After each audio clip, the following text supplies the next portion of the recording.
இதை செய்து கொடுப்பதற்கு கூட தனியா ஆள் இருக்காங்க. நீங்க கொஞ்சம் காசு கொடுத்தா போதும், நீங்க ஒண்ணுமே செய்ய வேணாம், சரிங்களா? உங்க பேர்ல ஒரு இயக்கத்தை தொடங்கி இந்த மெம்பர்ஸ் அப்படிங்கிறதுக்கு ஆள் இருக்கு.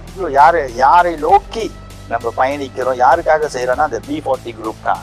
ஸோ இவங்க B40யோட இந்த வாழ்க்கையோட கட்டமைப்பு நம்ம நல்லா புரிஞ்சுக்கிட்டோம்னா, அவங்களுக்கு பல வசதிகள் இல்லை, பல விஷயங்கள் அவங்களுக்கு கிடைக்காது. ஆனா இவங்களை நம்ம உயர்த்தி விட்டோம்னா அவன் அதை நோக்கி போயிடுறான். இந்த வசதி, எனக்கு வீடு வந்துருச்சு, கரெக்டா என்ன பார்த்துக்கிட்டா போதும். எல்லா என்ஜிஓக்களை இணைத்தா அது ஒரு பெரிய சக்தியா உருவாயிடும். அப்ப இந்த ஒரு பெரிய சக்தி ஒரு அரசியல் சக்தியா உருவானுச்சுன்னா புரியுது. ஸோ இது மொழி வாரியா பிரிஞ்சிருக்கிறோம்.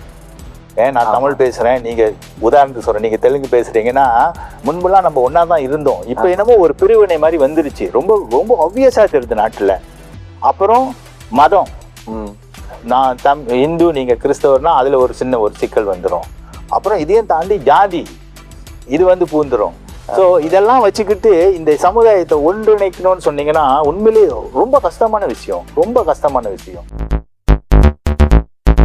ஆமா சார். ஆனா நடக்கிற சூழல் அப்படி இருக்கும்போது மக்களே வந்து குழம்பிடுறாங்க. சில பேர் வந்து நாங்க ஏன் நம்பணும் அப்படின்ற அந்த ஒரு காரணத்தை வைக்கிறாங்க. அதுக்கு அடிப்படையில இருக்கிறது என்னன்னு பாத்தீங்கன்னா, இன்னைக்கு பொதுவாகவே மக்கள் பார்வையில இருக்கா என்ஜிஓவா, நீங்க காசு சம்பாதிக்கிறது தானே என்ஜிஓ திறக்கிறீங்க அப்படி.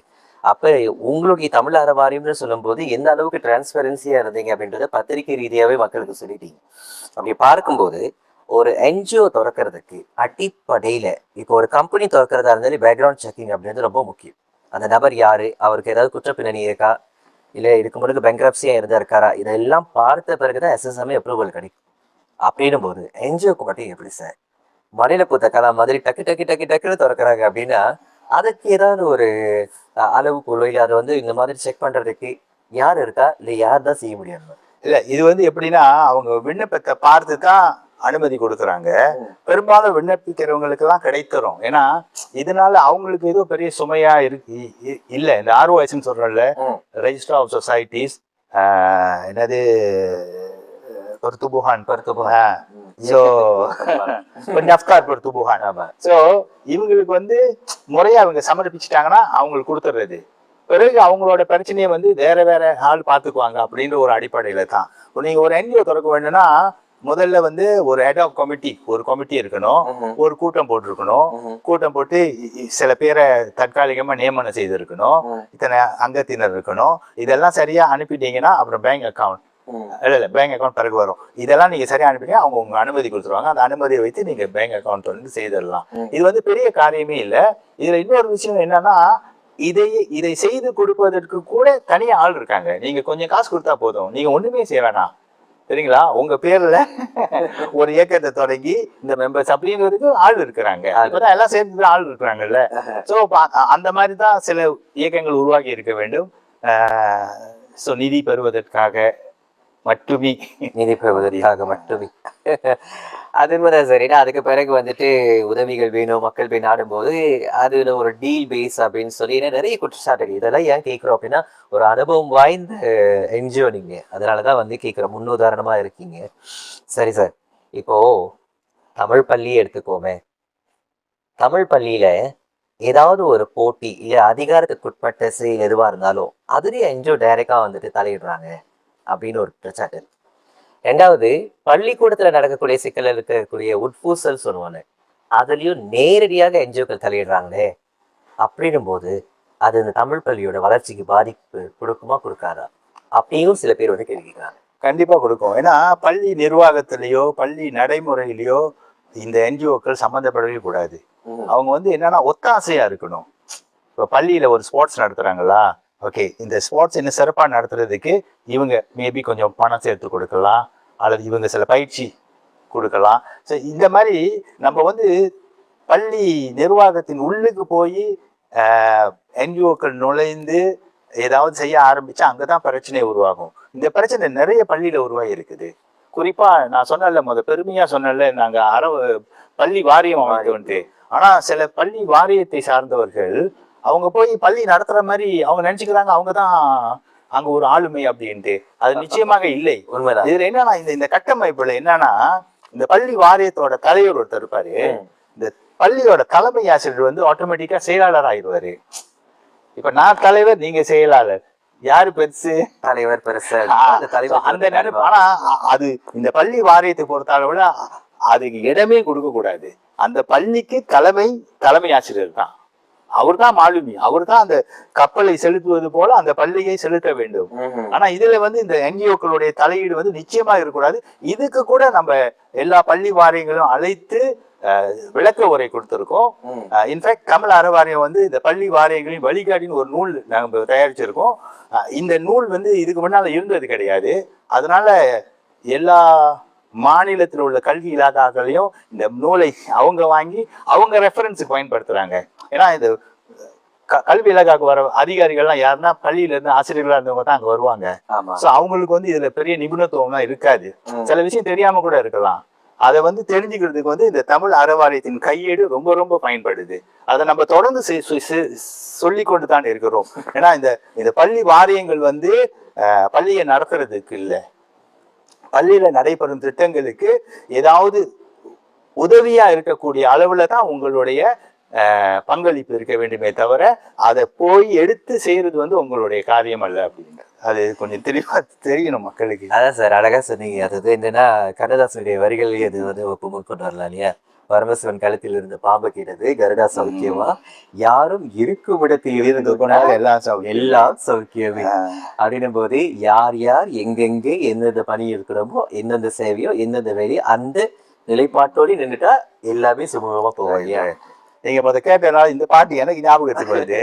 இந்த அரசாங்கமும் இந்த பொது இயக்கம்னு சொன்னீங்கல்ல, ஒரு பாட்டுல மேபி இந்த பாட்டா கூட இருக்கலாம், எனக்கு சரியா ஞாபகத்தில் இல்ல.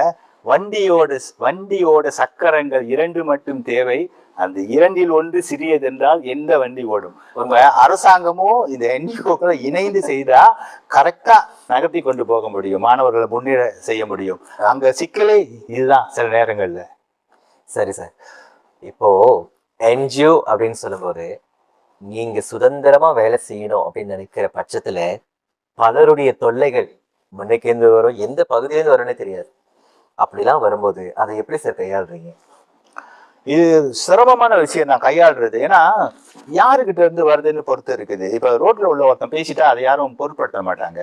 நம்ம சொன்னல ஒரு அமைச்சரே கேட்டாரு உங்களுக்குன்ட்டு, அப்ப அமைச்சர் சொல்லும் போது பக்கத்துல உள்ள என்ன நினைப்பான், ஓ உண்மையிலே இவனுக்கு காசு அடிச்சிருக்கானுங்க போல அப்படின்னு. ஆமா, ஏன்னா அவர் சோ இதை எப்படி கையாளுறது நீங்க நிச்சயமா அதை கையாளுறது வந்து ரொம்ப என்னன்னா எல்லாத்துக்கும் காலம் பதில் சொல்லணும் அப்படின்னு நம்ம ஏத்துக்கணும், அவ்வளவுதான்.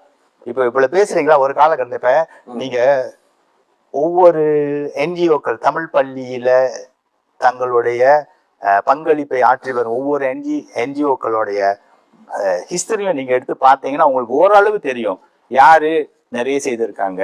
இதுல வந்து இந்த அறவாரியம், இடபிள்யூஆர், இந்த சைல்ட் போர்டு எல்லாம் என்னன்னா அவங்களுக்கு வந்து ஒரு ஸ்ட்ரக்சர்ட் ப்ரோக்ராம் இருக்குது, ஒரு தொடர்ந்து இந்த திட்டங்கள்.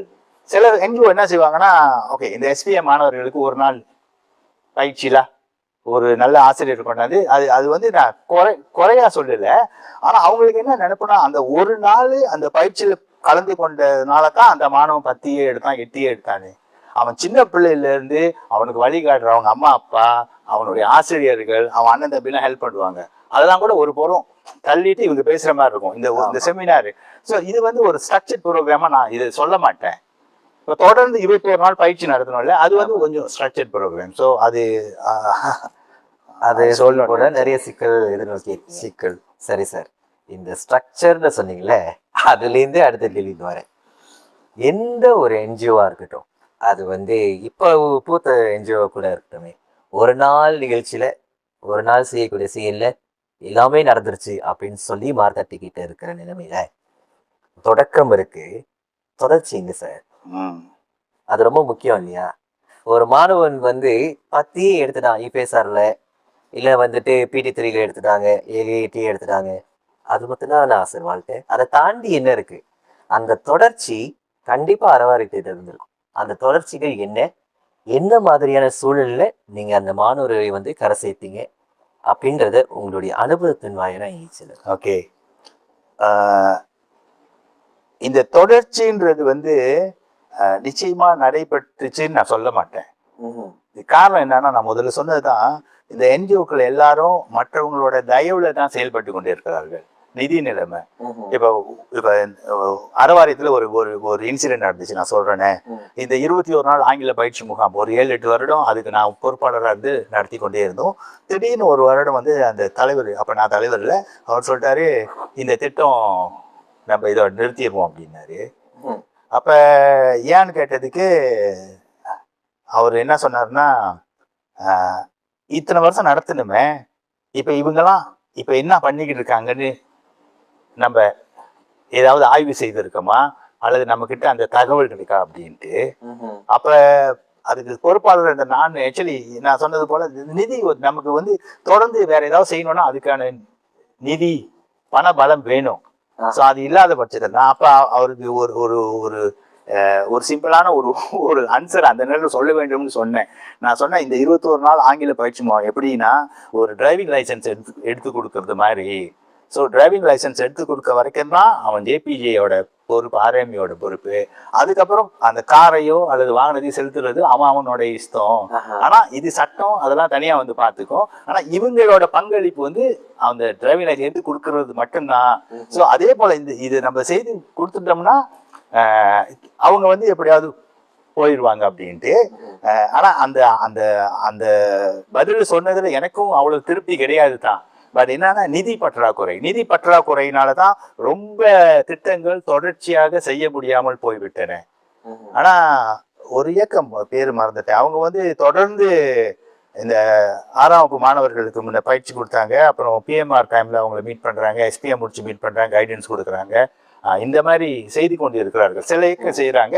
ஆனா இது செய்யாததுக்கு காரணம் வந்து என்ன கேட்டா நிதிதான். பிகாஸ் என்ஜிஓக்கள் யாருமே பெரிய பண பலம் படைத்தவர்கள் இல்லையே. நம்ம மற்றவங்களோட தயவுல தானே செயல்படுறோம். அவங்க கொடுத்தாங்கன்னா செய்ய முடியும், கொடுக்காட்டி சிறிய அளவுல தான் செய்யணும் அப்படின்னு தான் ஓடிக்கிட்டு இருக்குது. தொடர்ச்சி என்ன கேட்டீங்கன்னா பெரும்பாலான நிகழ்ச்சியில இந்த தொடர்ச்சின்றது என்னன்னா, இப்ப நீங்க சொல்றது 2 வகையா பார்க்கலாம் தொடர்ச்சி. ஒண்ணு வந்து இப்ப இந்த மாணவனுடைய வளர்ச்சிக்கு நம்ம தொடர்ந்து போறோமா அப்படின்னு ஒண்ணு, அது வந்து கொஞ்சம் சிரமமான விஷயம், நான் சொன்னது போல வேணும். இன்னொன்னு தொடர்ச்சி என்னன்னா எங்களுடைய திட்டங்கள்லாம் தொடர்ந்து நடைபெற்று வருதா, அப்ப தொடர்ச்சி, அந்த தொடர்ச்சி இருக்குது, அந்த தொடர்ச்சி நிச்சயமாக இருக்கின்றது.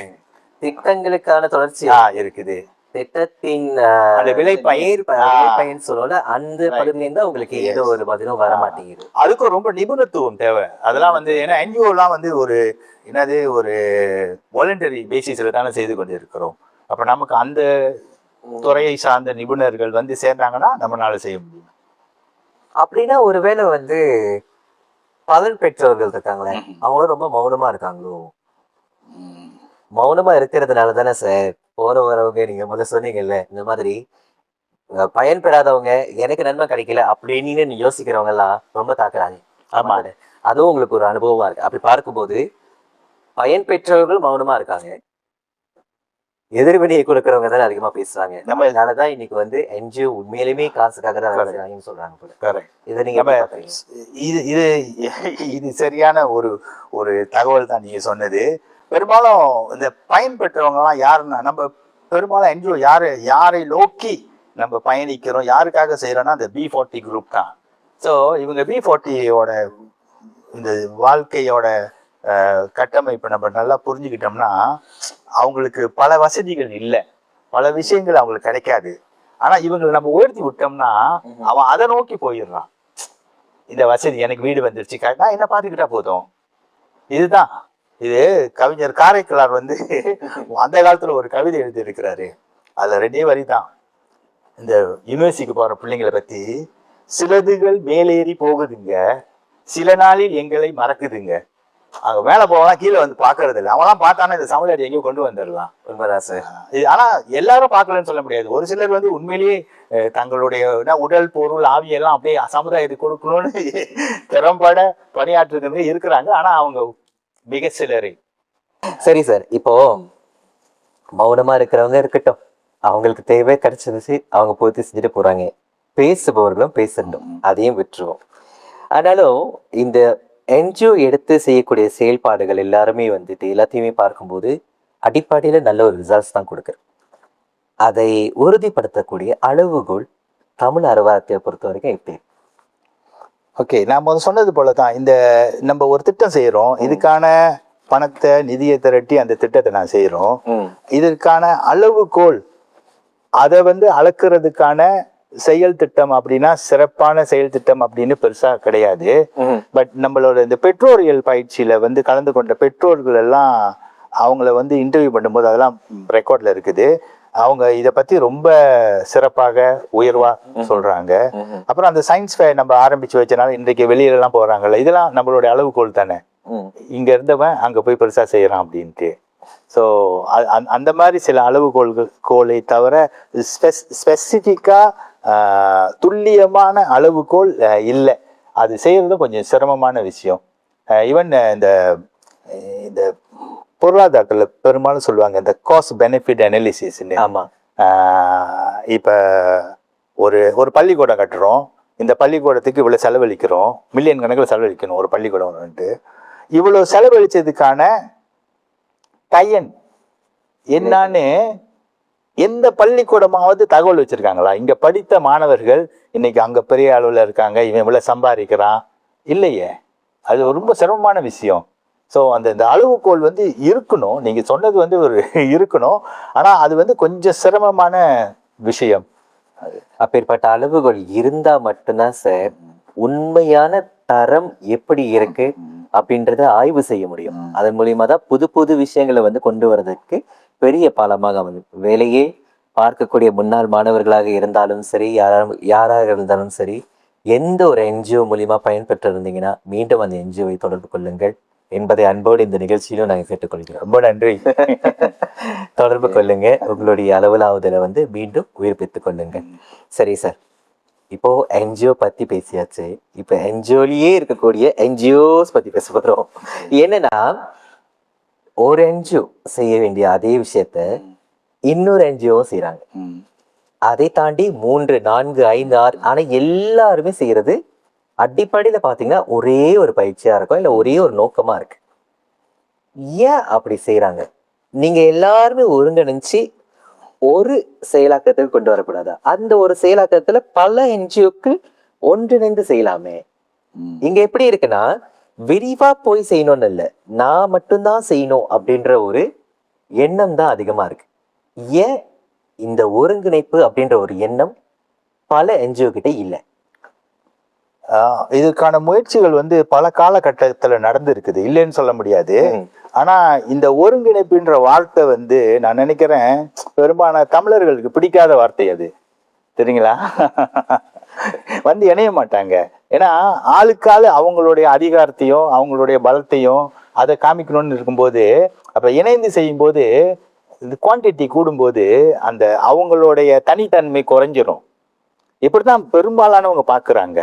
ஸோ நான் தனியாக செஞ்சுட்டு போகிறேன் அப்படின்ட்டு. இன்னொன்று என்னன்னா, இது ஒரு வகையான என்னது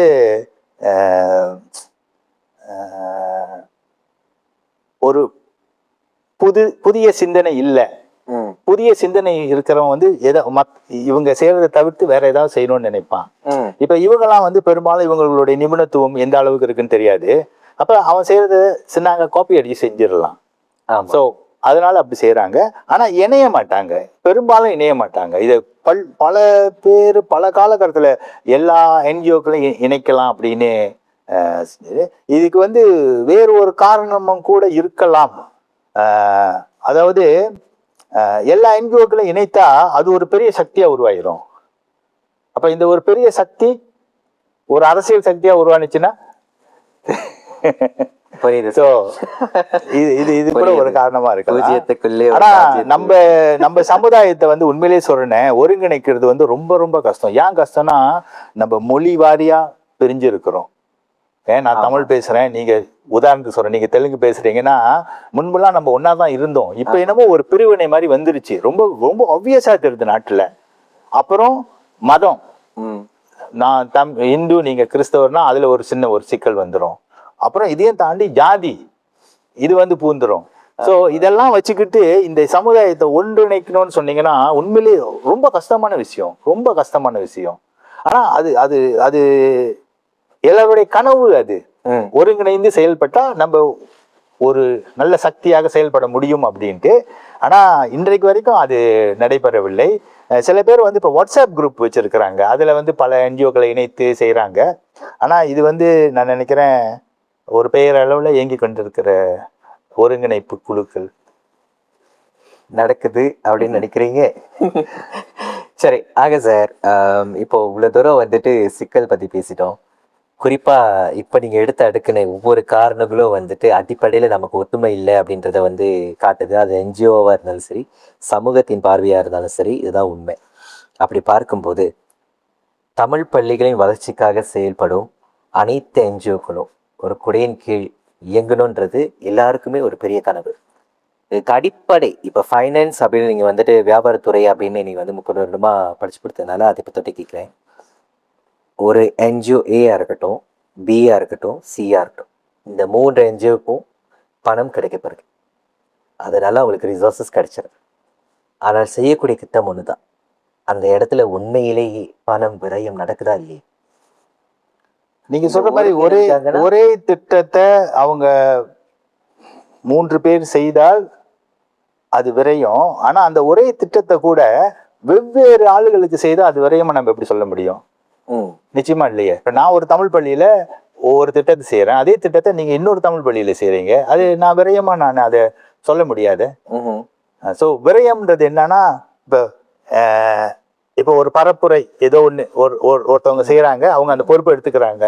ஸோ அவங்களுக்கு எல்லாம் கான்டாக்ட் எல்லாம் இருக்குது எல்லாம் வகையில. ஆனா அதை வந்து அவங்க செய்யறதை தவிர்த்துட்டு இன்னொருத்தவங்க புதுசா அதே விஷயத்த செஞ்சாங்கன்னா அங்க வந்து விரயம் அப்படின்னு சொல்லலாம்.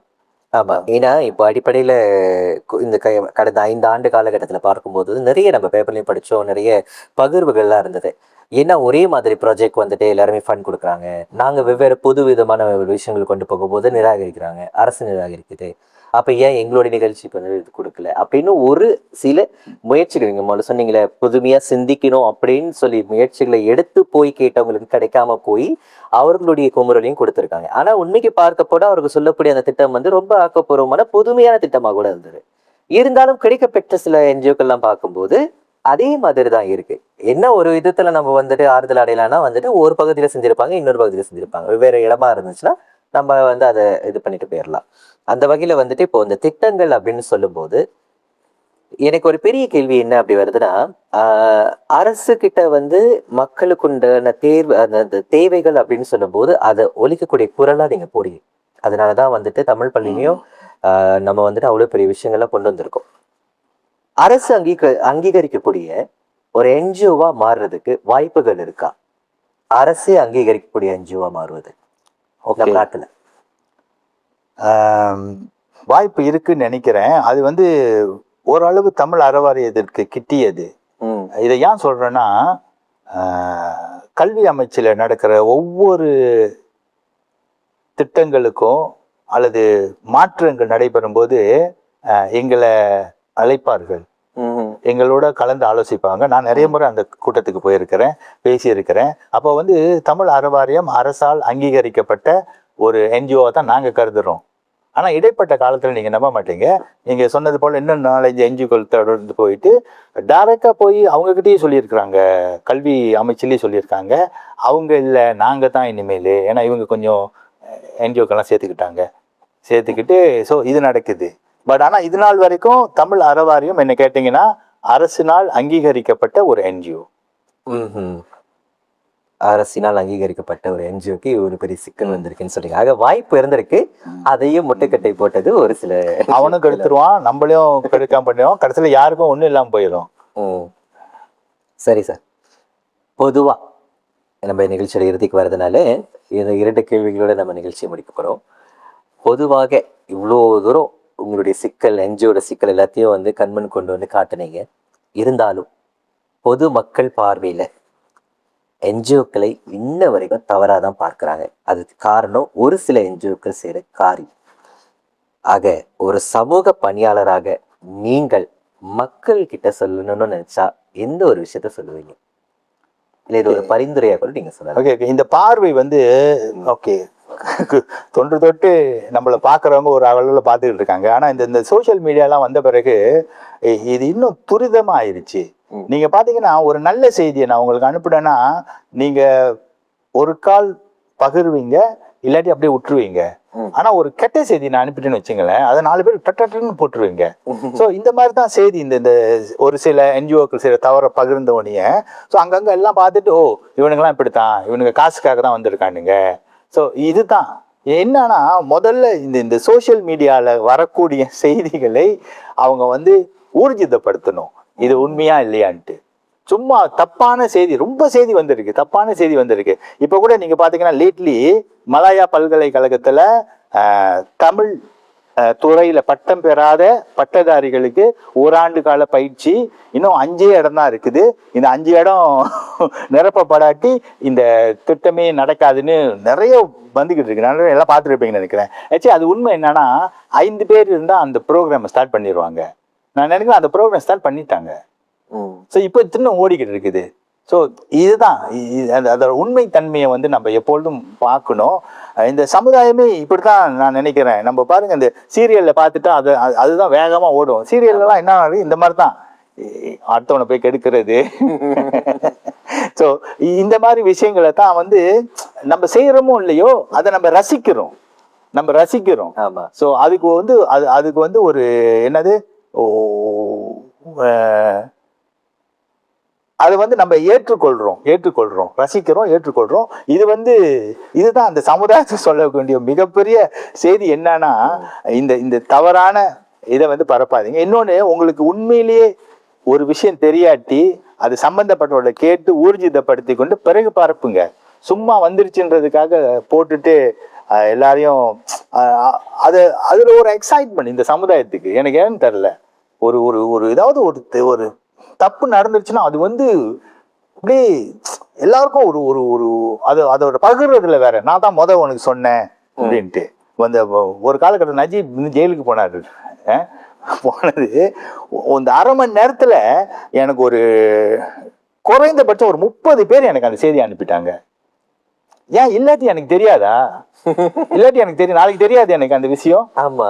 அப்ப இது வந்து என்னமோ அவங்க தான் செய்யணும், இதை அனுப்பணும். ஸோ இந்த இந்த இந்த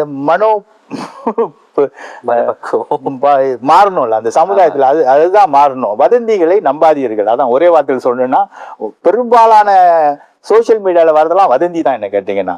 சோ அவதூறுலாம் வதந்தி தான் பெரும்பாலும். அதனால வதந்திகளை நம்பாதீங்க. உங்க வேலையை நீங்க பாருங்க. முடிஞ்சா இந்த பொது இயக்கங்களை சேர்ந்து ஏதாவது உதவி செய்யுங்க. முடிஞ்சா சமுதாயத்துக்கு உங்களால ஏதாவது செய்யுங்க. ஆனா அதுக்கு எதிராக செயல்படாதீங்க. புரியுது.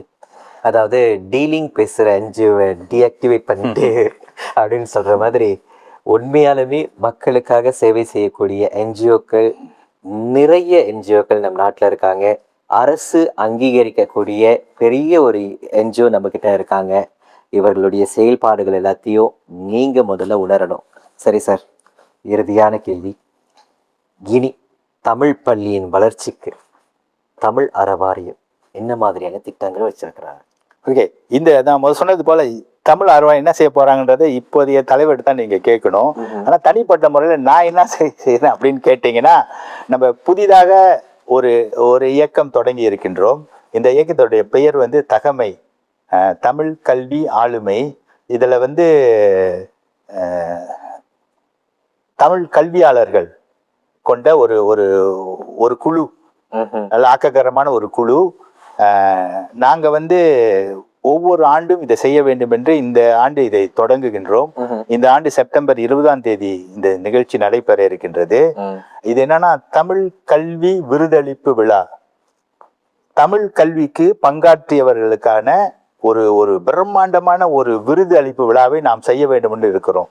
இது எப்பொழுதுமே வந்து நம்ம வந்து ஆளுங்களை மோட்டிவேட் பண்ணோம்னா அவங்களுக்கு விருதுகள் கொடுக்கணும், அவங்களுக்கு பாராட்டு தெரிவிக்கணும், அவங்களுக்கு அங்கீகாரம் கொடுக்கணும். ஸோ இதெல்லாம் அடிப்படையாக வைத்து தான் இந்த விருதளிப்பு விழா நடக்குது. இதை வந்து 7 பிரிவுகளாக பிரித்திருக்கின்றோம். ஒவ்வொரு பிரிவுக்கும் ரொக்க பணம் 10,000 ரிங்கெட் கொடுக்கிறோம். இது யார் யார் கொடுக்குறோம்னா, தமிழ் பள்ளியில சிறந்த தமிழ் ஆசிரியர், அப்புறம் தமிழ் பாடம் இல்லாம தமிழ் பள்ளியில சிறந்த ஆசிரியர், தமிழ் இல்லாம மற்ற பாடங்கள் படிச்சு கொடுக்குறாங்க. தமிழ் பள்ளி சிறந்த தலைமை ஆசிரியர், இடைநிலை பள்ளி தமிழ் ஆசிரியர், கல்லூரி யூனிவர்சிட்டி பல்கலைக்கழக விரிவுரைஞர், சிறந்த தமிழ் விரிவுரைஞர், இது தமிழ் கல்வி விருதளிப்பு விழா. அப்புறம் வாழ்நாள் சாதனையாளர் விருது, அது தமிழ் கல்விக்காக அரும்பங்காற்றிய ஒரு ஒரு பெரிய ஆளுமைக்கு நம்ம கொடுக்க இருக்கிறோம். இன்னொன்று வந்து தமிழ் மொழி தமிழ் கல்விக்கு பங்காற்றிய தனிநபர் அல்லது நிறுவனம், இது வந்து வெளியில இருக்கிறவங்க, இதெல்லாம் தமிழ் இந்த கல்வி கட்டமைப்புக்கு உள்ளுக்கு வந்துச்சு. இது மட்டும் வெளியில இருந்து தமிழ் கல்விக்காக யாராவது பெரிய சேவை செய்திருந்தாங்கன்னா அவங்களுக்கு கொடுக்குறோம். ஸோ இதை வந்து எப்பொழுதுமே இந்த ஆர்டிஸ்ட் யாரு அவங்க கலைஞர்களுக்கு விருதளிப்பு விழா வந்து எப்பொழுதும் ரொம்ப பிரம்மாண்டமா நடக்கும். நீங்க பார்த்திருப்பீங்க. அப்பெல்லாம் ரொம்ப பேரோட தாகம் இது, இப்படி ஒண்ணு நம்ம கல்வியாளருக்கு செய்ய வேண்டும் என்று. அதுக்கு நான் சொன்னது போல இந்த நிதி வந்து எப்பொழுதுமே ஒரு சிக்கலாக இருந்திருக்கின்றது. ஆனா இந்த ஆண்டு அதை நம்ம ஓரளவு நிவர்த்தி செய்து இந்த நிகழ்ச்சி வந்து ரொம்ப சிறப்பாக கொண்டு போக வேண்டும் என்ற முழு முயற்சியில ஈடுபட்டு அதற்கு தலைமை பொறுப்புல வந்து பேராசிரியர் டத்தோ டாக்டர் NS ராஜேந்திரன் இருக்கின்றார், டாக்டர் நாகலிங்கம் அவர்கள் இருக்கிறாரு, அப்புறம் நான் வந்து அதற்கு செயலாளராக இருக்கின்றேன். எங்களுடைய குழு வந்து நல்ல ஒரு ஆக்ககரமான கல்வியாளர்களை கொண்ட ஒரு குழு. மகிழ்ச்சி சார். அதாவது இவ்வளோ தூரம் வந்துட்டு நிறைய விஷயங்கள் மீக்கு பார்க்க போனால் நிறைய விஷயங்கள் வந்து எங்கள்கிட்ட நீங்கள் பகிர்ந்துருக்கீங்க. அடுத்தபடியாக என்ன மாதிரியான ஒரு விருதளிப்பு நிகழ்ச்சி அப்படின்றதையும் இங்கே வந்து அவர் ரொம்ப தெளிவாக சொல்லிட்டாரு. வகையில் இவ்வளவு நேரம் இதுக்காக பொறுமை காத்து நாங்கள் கேட்கக்கூடிய எல்லா கேள்விகளுக்கும் நல்ல பதில் தான், என்னமே அப்படிதான் சொல்லணும், நல்ல பதில்களை கொடுத்து அக்னி இயக்கத்தின் பார்வையாளர்களுக்கு என்ஜிஓனுடைய உண்மையான நோக்கம் என்ன, என்ஜிஓனா இப்படி தான் இருக்கணும் அப்படின்றதுக்கு உண்டான உதாரணங்கள் பல சொல்லி நமக்காக இன்றைய நிகழ்ச்சிக்கு வந்ததுக்கு மீண்டும் உங்களுக்கு எங்களுடைய மனமார்ந்த நன்றி தெரிவித்தோம். ஆகவே மக்களே, தமிழ் பள்ளியின் வளர்ச்சிக்காக பொது இயக்கங்கள் நிறைய விஷயங்கள் செஞ்சிருக்கிறாங்க அப்படின்றத இன்றைக்கு நம்மளுடைய நேர்காணல் வாயிலாக எல்லாருமே தெரிஞ்சுக்கிட்டோம். அந்த வகையில தமிழ் பள்ளி மாணவர்களும் சரி, பள்ளிக்கூடங்களும் சரி நிறைய பலன் பெற்றிருக்காங்க. மேலும் இது மாதிரியான நிறைய என்ஜிஓக்கள், இல்லை நீங்களே ஒரு என்ஜிஓ பிரதிநிதியாக கூட இருக்கலாம், முடிந்த வரைக்கும் கமெண்ட் பாக்ஸ்ல பதிவு போடுங்க. மேலும் அடுத்த ஒரு நல்ல தலைப்போட உங்களை மீண்டும் சந்திக்கின்றேன். அது வரைக்கும் வாய்ப்பளித்தமைக்கு நன்றி பாராட்டி நான் ஜெகதீசன். மீண்டும் சந்திப்போம்.